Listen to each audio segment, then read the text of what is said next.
by step. Ini penting, materi ini untuk kalian supaya tidak kebingungan, supaya kalian jelas.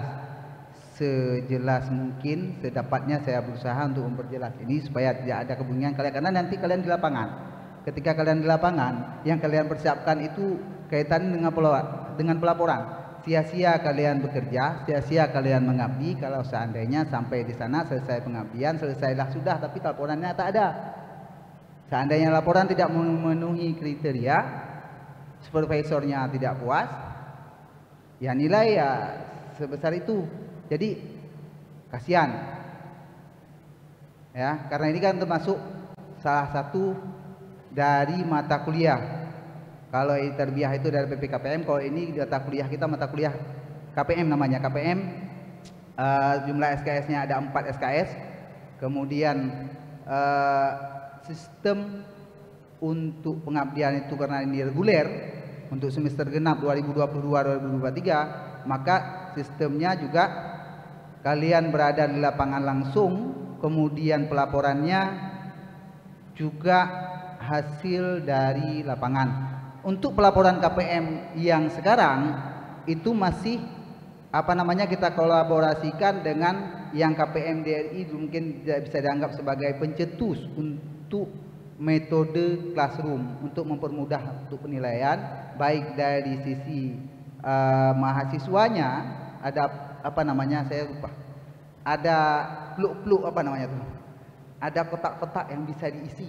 Kemudian dari sisi supervisor, daripada dosen pembimbing kalian itu ada kotak-kotak yang juga nilainya diisi, ada pluk-pluknya masing-masing. Jadi semuanya serba terduduk-duduk, semuanya serba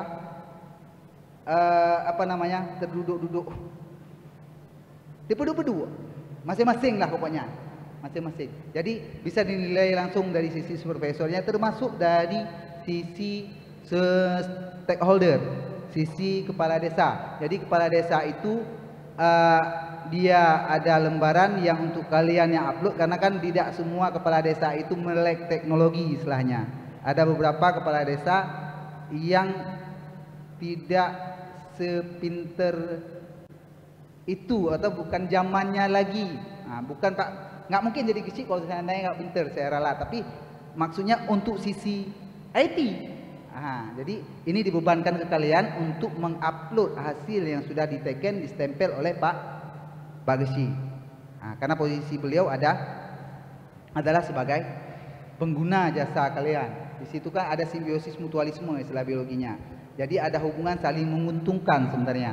Satu sisi kalian belajar, kemudian satu sisi kalian mengimplementasikan ilmu kalian yang ada sekarang ke desa tempat kalian mengabdi. Sisi yang lain, pihak desa ataupun masyarakat juga menerima imbas dari kedatangan kalian ke sana. Maka sedapat mungkin jadilah bawalah manfaat terhadap masyarakat. Lebih indahnya lagi dari sisi ilmu kalian, ya ilmu dakwah ada bidangnya, semua ada bidangnya. Maka satu kampung itu dibagi-bagi dia. Ada yang dari tidak dalam misal fakultas dakwah semua satu desa, tidak, tapi bercampur di situ. Untuk apa bercampur? Supaya mungkin di satu desa ini yang bidang dakwah kurang bermanfaat di situ, manfaatnya mungkin bidang bidang psikologi misalnya. Maka ada anak psikologi, nanti kawan-kawannya belajar lagi di situ. Jadi bisa saling berbagi. Oke ya, saya masuk sekarang. Kita masuk ke classroom. Sistem pengalihan kalian itu adalah melalui sistem pelaporan kegiatan kalian melalui sistem Google Classroom. Classroom ini kalau untuk semester genap terdiri dari 45 kelas. Kalau pengumuman kemarin tuh untuk penempatan kalian itu berdasarkan desa, ada kelompok 1 sampai 17, ada kelompok 1 sampai 27, ada kelompok 1 sampai 18. Ya kan? Ada yang kelompok 1 sampai 28. Semuanya jumlahnya 90 desa. Nah, dari 90 desa ini dibagi kepada 2. Kenapa? Karena satu supervisor itu menghandle 2 desa. Jadi satu classroom ini mencakup kepada dua desa. Insya Allah kalau nggak ada halangan, sehat badan sehat pikiran, mudah-mudahan dalam 2 hari ini selesai dan akan kami posting di web p2m@araneri.ac.id dan juga di web mahasiswa.ac.id ya, mahasiswa.uin.ac.id kalau saya nggak salah. Jadi di tempat pengumuman kalian, tempat kalian mendaftar, nanti kita akan umumkan di situ. Di situ akan ada kode classroom namanya. Kode classroom itu kalian ketik untuk kalian masuk ke classroom kalian masing-masing. Dia kan ada join class namanya. Mau dari HP, mau dari laptop, dia kalau masuk dari email Araneri kalian, nanti ada pilihan classroom. Kalau dari laptop, kalau dari HP di download ya, download dulu aplikasinya, kemudian aplikasi classroom itu kalian masuk situ join class itu pakai kode itu, nanti akan dibagi. Nah, untuk contoh barang yang sudah saya coba posting itu yang kelompok 1.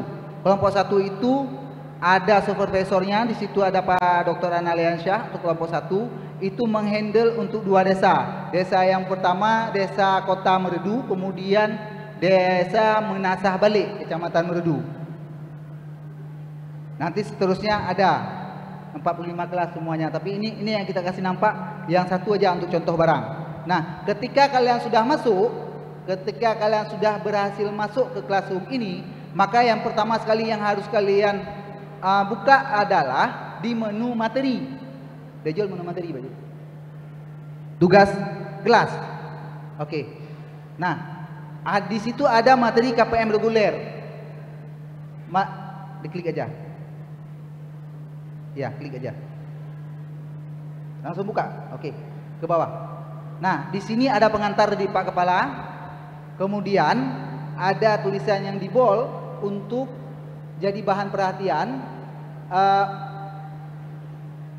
Yang pertama ada panduan. Kemudian ada nomor 2 surat pernyataan. Nanti kalian buka sendirilah, banyak nih. Banyak, nggak mungkin saya sebutkan satu persatu. Ada 9 bahan semuanya, dan yang terakhir ini makanya kenapa belum kita umumkan, karena bahan yang terakhir ini belum kita posting untuk ke 45 kelompok. Jadi yang baru saya posting itu baru kelompok 1 dan 2. Jadi ada pembekalan coaching itu adalah YouTube hasil rekaman untuk materi pembekalan kalian hari ini. Ya, mungkin ada yang tidak masuk atau ada yang halangan, ada yang sakit segala macam, itu bisa lihat di bagian pembekalan atau coaching yang ada di YouTube itu, ya YouTube live. Jadi yang kalian hadiri hari ini disiarkan secara live, kemudian nanti ada rekamannya, bisa kalian lihat lagi nanti apa disampaikan, mulai dari pengantar, kalimat dari Bapak perwakilan dari Pak Asisten dari PD Jaya, kemudian juga ada apa lagi, termasuk materi yang sekarang untuk classroomnya. Jadi materi-materi ini wajib kalian buka, kalian download, kalian buka, kemudian kalian pelajari di situ. Karena tidak semua itu terpakai. Ya, saya ulangi, tidak semua materi ini terpakai. Maksudnya adalah di situ misalkan form kepala desa, tidak mesti seperti itu. Tidak mesti seperti itu, karena di situ yang dibuat adalah dalam format single, perorangan. Tapi di sheet-nya itu nanti bisa kalian tambahkan lagi ke bawahnya. Jadi karena kita bentuknya berkelompok, maka karena kita berkelompok, maka dalam satu form penilaian itu yang ada nama kalian, bisa tambahkan lagi daftarnya. Kemudian satu form itu diisi di semua classroom kalian masing-masing. Paham ya? Prinsip KPM reguler ini adalah berkelompok, tapi dalam pelaporannya itu masih mengandung individual. Kenapa? Karena nilai kalian masing-masing, tidak berkelompok. Walaupun nilainya berkelompok, tapi satu nilai itu digunakan untuk masing-masing kalian. Karena mata kuliah KPM itu berlaku untuk kalian juga. Paham ya? Oke. Kemudian, Dejol masuk ke seterusnya. Tugas kelompok. Balik ke tugas kelompok. Nah, itu ada di B, penyusunan program kerja. Kalian ketika sampai di apa namanya di tempat pengabdian, kan gabung tuh sama Pak Kesi, kenalan dulu sama istrinya Pak Kesi misal. Habis itu jumpa sama anak Pak Kesi, ngecek misalnya kan. Setelah itu kan kalian duduk sama Pak Kesi untuk diskusi terkait dengan masalah desain program kegiatan. Mau mungkin di situ mungkin Pak Kesi ngajak sekalian sama Musrembang misalnya dibilang. Oke, silakan ikut aja, nggak masalah. Karena dari Musrembang itu akan ada apa namanya porsi di mana kalian bisa berbuat. Misal, kalau tidak ada Musrembang, maka kalian perlu duduk khusus, baik itu dengan Pak Kesi ataupun dengan masyarakat, atau sesuai dengan kebutuhan yang ada di desa itu, kalian ambillah apa namanya aspirasinya. Ini masyarakat butuh apa, maka itulah yang akan menjadi desain program kalian di daerah nanti. Artinya secara prinsip sebenarnya kegiatan kita ini adalah kegiatan yang tertata dan terukur. Jadi tidak serta-merta KPM itu adalah dulu kan PAMEO-nya ya, PAMEO. Apa itu KPM? KPM itu ngecat NASA. Apa itu KPM? KPM itu ada kayu tempat di jalan-jalan. Apa namanya tuh? Petunjuk jalan. Apa itu KPM? KPM itu di masjid ada yang azan doang. Gitu ya. Nah, kita coba ubah paradigma itu menjadi sesuatu yang lebih tertata, lebih terukur, dan bisa dirasakan manfaatnya baik langsung ataupun tidak langsung oleh masyarakat. Hasilnya nanti manfaat sejauh apa itu akan tertera oleh Pak Kesi sebagai stakeholder di lembaran penilaian Pak Kesi. Paham ya? Udah, kita lanjut. Oke. Di tugas penyusunan. Nah, kemudian yang ketiga. Oke, laporan harian KPM. Tadi ada program desain program kegiatan, program kerja, apa yang akan dilakukan. Kemudian yang kedua, laporan harian, apa yang sedang dilakukan. Apa yang kalian buat di situ? Apa tidur-tidur aja di rumah Pak Kesi?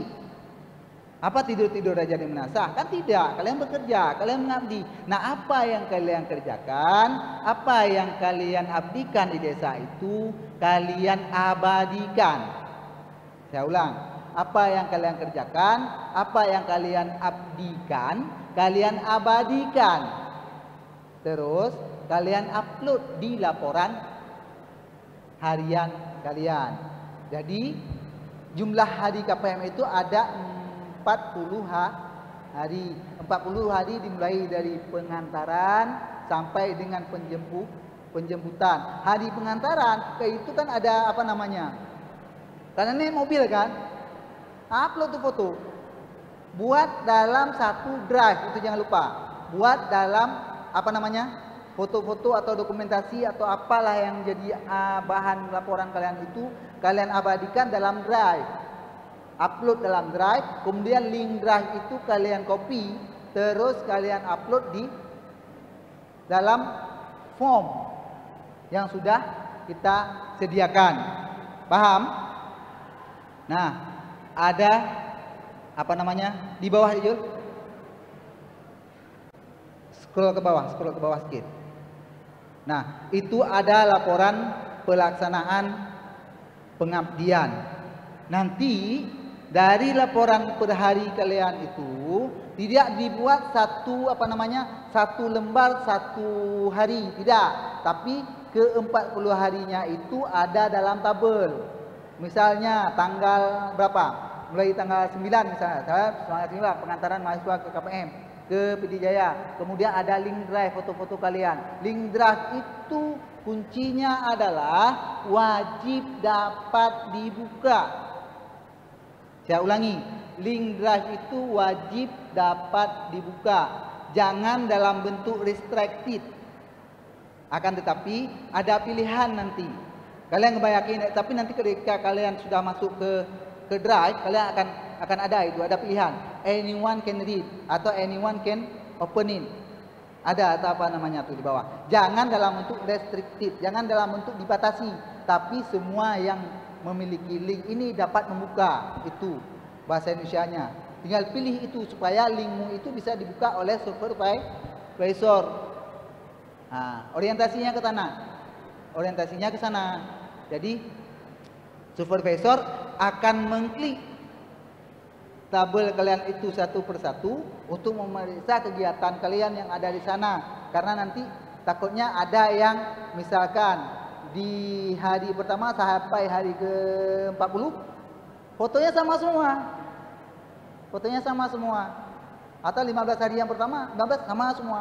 Itu tugas supervisor yang akan memeriksa ada atau tidak dokumen pelaporan kalian per hari. Nah, link itu bisa dalam bentuk foto-foto, bisa dalam bentuk link sosmed. Ngerti nggak maksudnya?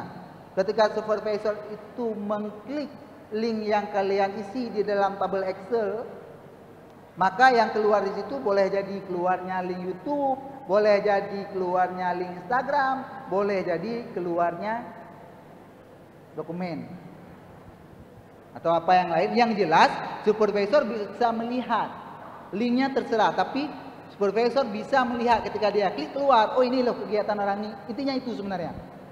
Paham ya? Ini untuk mengakomodir mungkin ada kawan-kawan di sini yang sukanya eksis. Saya yakin tidak semua, tapi rata-rata suka eksis. Tiap hari dia posting, tiap hari dia posting. Apa salahnya yang postingannya itu dia kumpulkan per hari itu, kemudian dia buat jadi menjadi laporan kegiatan harian dia. Sampai di sini paham? Saya lanjut. Oke. Kalau sudah di laporan, balik ke tugas kelas, Jul. Kalau sudah selesai di laporan penyusunan program kerja udah, kemudian laporan harian KPM udah, kemudian masuk ketiga tugas penilaian kepala desa. Oke. Di bawah tugas penilaian kepala desa kita masukkan ke situ ada 2 form. Yang form pertama adalah surat pernyataan dari kepala desa yang menyatakan bahwa mahasiswa ini bla bla bla bla bla bla sudah melakukan pengabdian bla bla bla bla bla di desa bla bla bla. Dah. Yang kedua, ada form penilaian. Setiap siswa ini punya nilai oleh Pak Supervisornya masing-masing. Masalah dia cepat bangun pagi, masalah dia kasihan ada yang belum subuh sudah duluan bangun. Pak Kesi belum bangun, orang kalian sudah bangun duluan. Pas tengok anak Uwi rumah rajin-rajin kali. Tapi di antara yang rajin-rajin itu ada yang kurang 1-2. Mungkin Pak Kesi melihat itu, oh ini nggak bisa nih dipoh rata misalnya kan. Ini harus dibedakan. Itu kembali kepada hak Pak Kesi. Dia yang taruh nilai. Nilai itu ada 4 kriteria, nanti disampaikan ke Pak Kesi. Di bawah ada itu. Jadi disesuaikan aja dengan kriteria yang ada. Pak Kesi cuma taruh nilai aja. Oh nilainya 90, oh 95, oh dia 100, oh dia 101, nggak ada 101, maksimal 100 dia. Ya? Oke, itu ada 2 untuk form penilaian dari kepala desa atau stakeholder. Dan kemudian yang terakhir,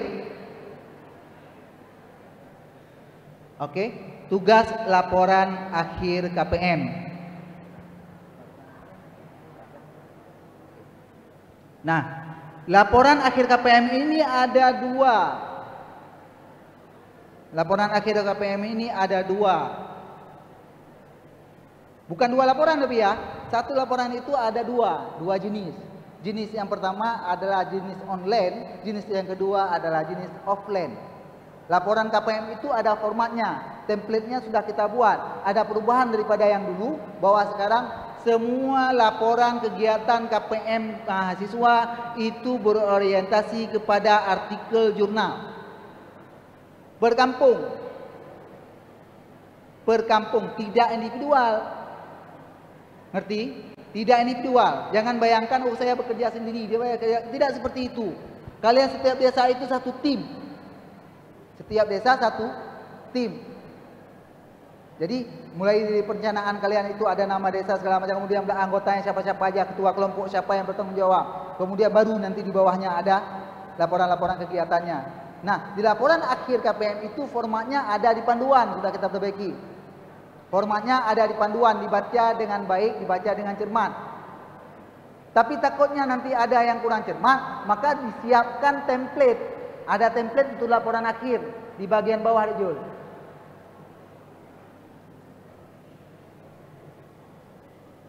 Ada template laporan akhir.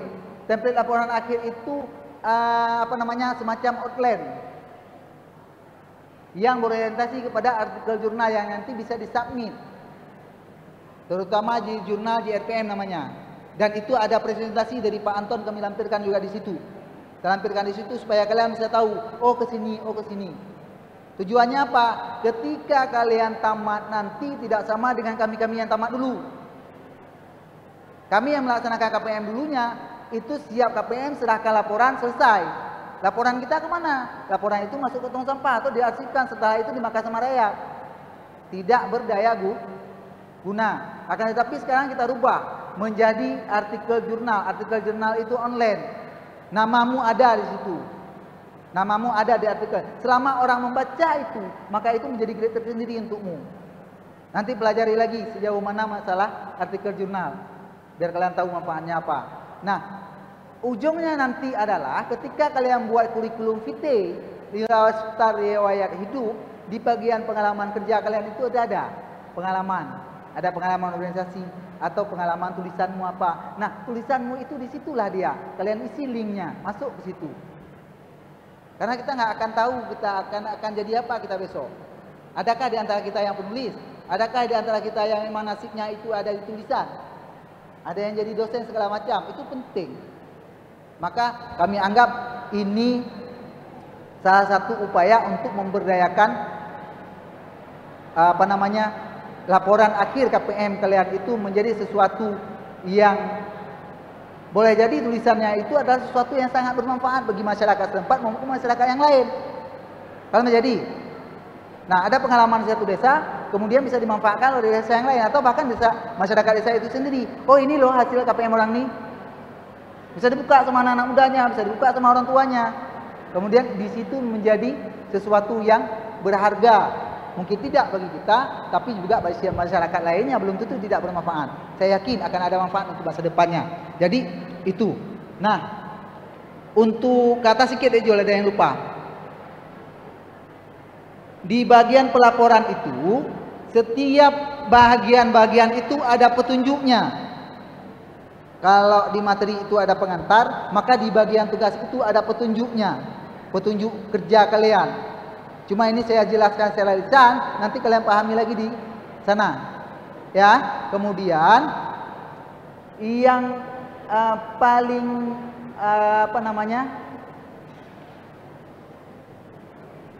ke atas sedikit deh Jul. Bagian pengantar. Ke atas. Oke, siap. Oke, situ aja.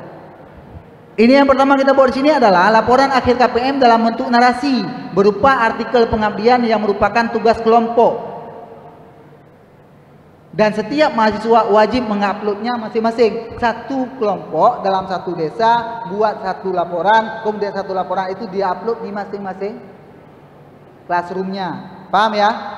Nah, kemudian laporan itu ada yang dalam bentuk video yang diposting ke YouTube berdurasi minimal 5 menit. Itu bisa dilihat contohnya di website P2M.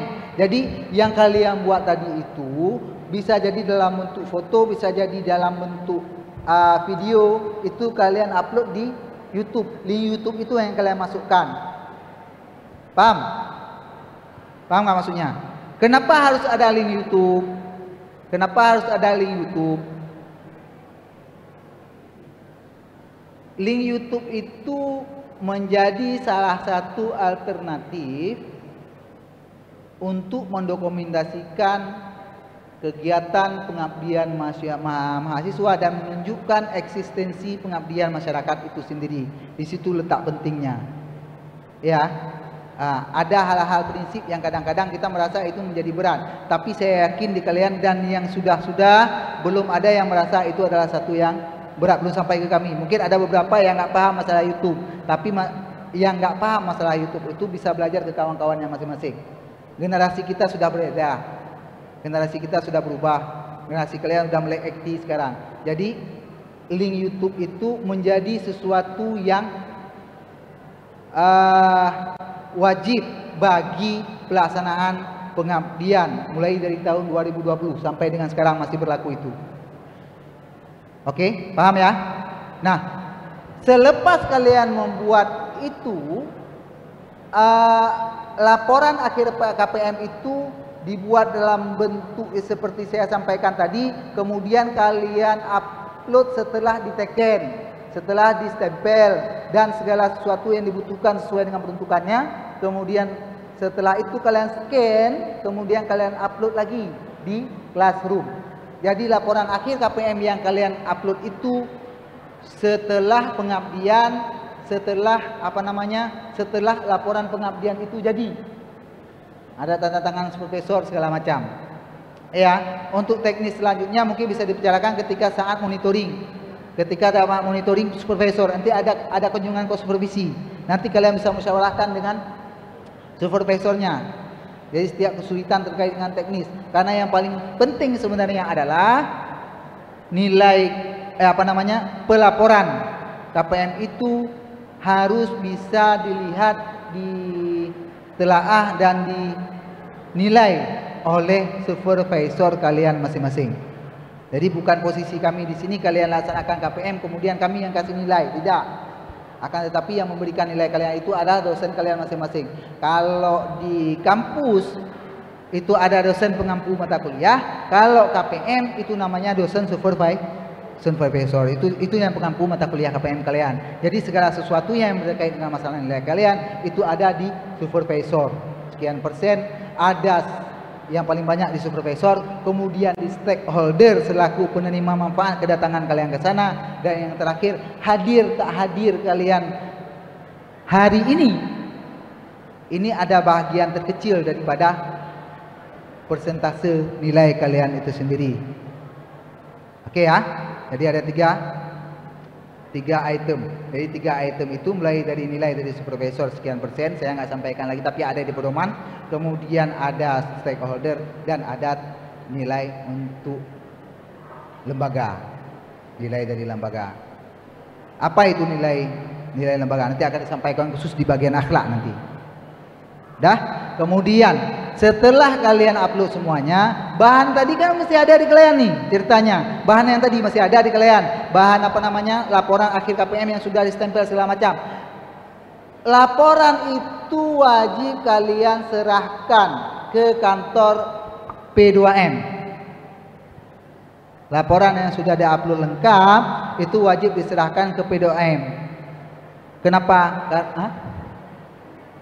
Laporan akhir KPM maksud saya. Laporan akhir KPM yang sudah kalian upload di sana, kalau udah lengkap di sana, upload kemudian hasil HAT-nya yang sudah dicetak itu ke kantor P2M dan per desa. Paham ya? Per desa. Jadi kami nanti akan mengkalkulasikan ada sekitar 90 laporan mahasiswa berikut dengan softnya. Dari ke 90 laporan itu nanti kami akan sortir, kami akan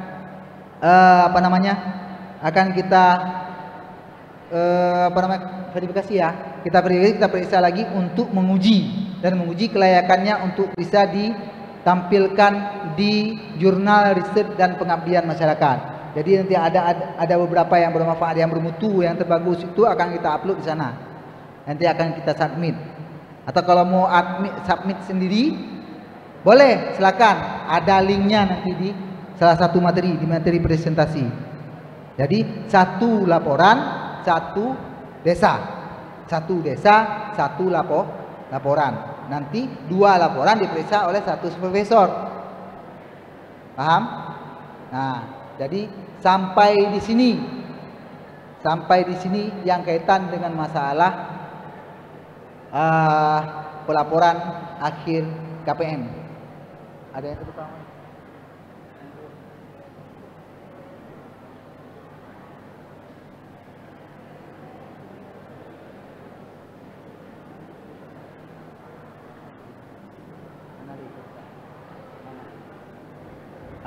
Jadi saya kira sudah memadai yang kaitan dengan masalah classroom.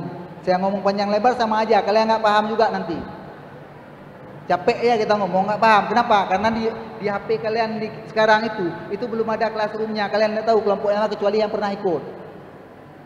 Karena ngomong masalah aplikasi itu, kalau aplikasinya nggak terbuka, capek aja dilihatin, nggak akan paham. Jadi mending buka ya terus sendiri dulu, cari-cari terus sendiri, insya Allah dapat sendiri. Sama kayak anak-anak dikasih HP sama orang tua, canggih kali HP. Tapi orang tua sendiri kadang-kadang kalah pinter dia sama anaknya. Padahal anaknya nggak belajar apa-apa. Nah, termasuk yang ini juga. Classroom itu insya Allah kalian akan lebih pinter daripada kami.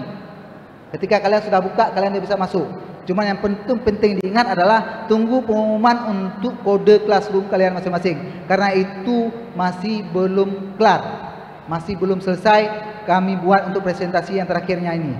Jadi selesai ini semua, kami akan posting lagi untuk 45 kelompok. Kemudian dari 45 kelompok itu baru kita posting semuanya. Baru kemudian kita undang supervisornya ke situ masing-masing. Jadi kalian upload laporan kalian ke classroom, supervisornya kami undang untuk menilai laporan kalian juga dari classroom, nilainya kami terima dari classroom. Dan yang terakhir yang perlu saya sampaikan adalah nilai akhir kalian itu ada 2 tahap. Tahap yang pertama adalah pengumuman hasil sementara. Ini perlu saya ingatkan. Oh ya, lupa saya. Sebelum itu, maaf. Batas akhir upload laporan kalian kapan? Itu. Batas akhir upload laporan kalian itu batas akhir ya, jangan salah paham nanti. Batas akhir. Saya ulangi lagi, batas akhir. Kenapa? Banyak kali kejadian. Pak, saya lupa. Pak, saya bermasalah. Datangnya itu di saat terakhir itu. Kenapa? Karena ada 1040 berapa, 1025 atau 1026 orang kalian tuh. Coba bayangkan ke 1026 ini mengupload laporan akhirnya di hari yang sama.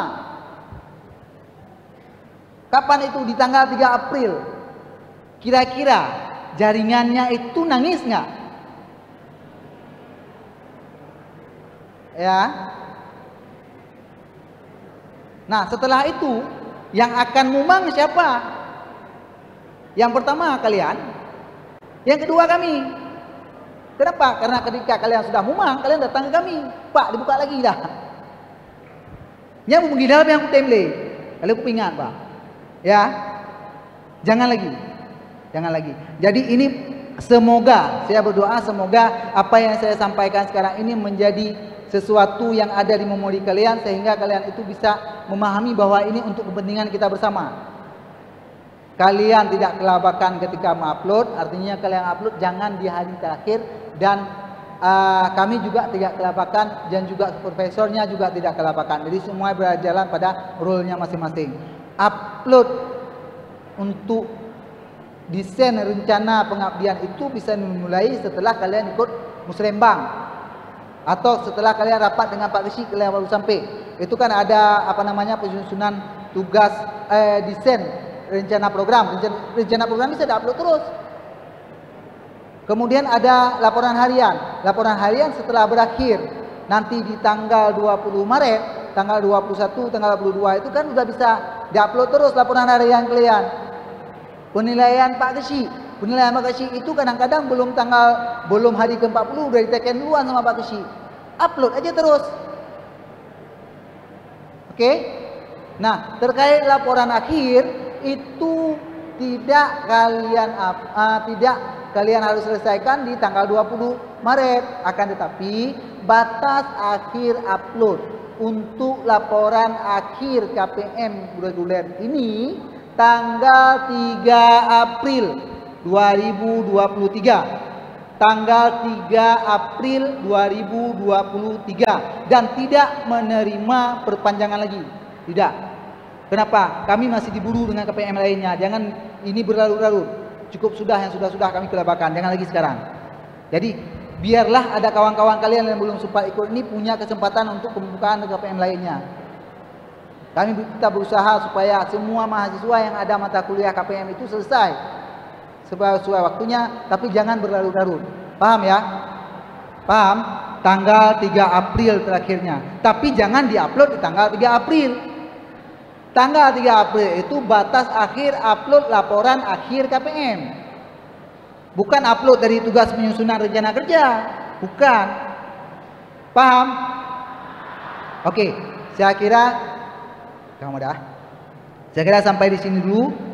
Kalau memang ada hal-hal yang kurang jelas, nanti setelah kalian buka itu kita buka kok ada forum pengaduan.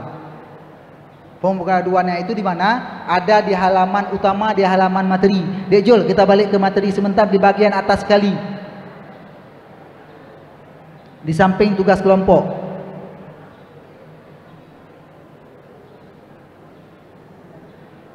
Atau kalian nanti bisa buka juga. Ketika di Classroom itu di bagian ada 5 semuanya, ada materi, ada penyusunan dan seterusnya. Kemudian di atasnya itu ada orangnya. Nanti kalian bisa masuk nanti ke sesuai dengan kode kalian akan ada nanti, bahkan kawan-kawanmu bisa lihat ada forum di situ, ada forum tempat kalian bertanya jawab di situ, baik dengan kami di panitia maupun dengan supervisor. Kita ngomong di langit, di Classroom itu di bagian depannya ada bagian kolom komentar. Nanti baik supervisor maupun dari panitia akan mengumumkan sesuatu di situ. Di bagian umumkan sesuatu di kelas Anda. Nah, bagian atas itu. Ya, apa yang kami lakukan akan ada rekam jejaknya di situ. Jadi kalian juga bisa lihat di bagian depannya nanti. Kalian mau nanya silakan, tapi jangan aneh-aneh. Karena supervisor kalian di situ. Ya, rata-rata di situ orang tua kita. Oke ya, saya kira sampai di sini dulu. Hadanallahu iyyakum ajmain. Assalamualaikum warahmatullahi wabarakatuh.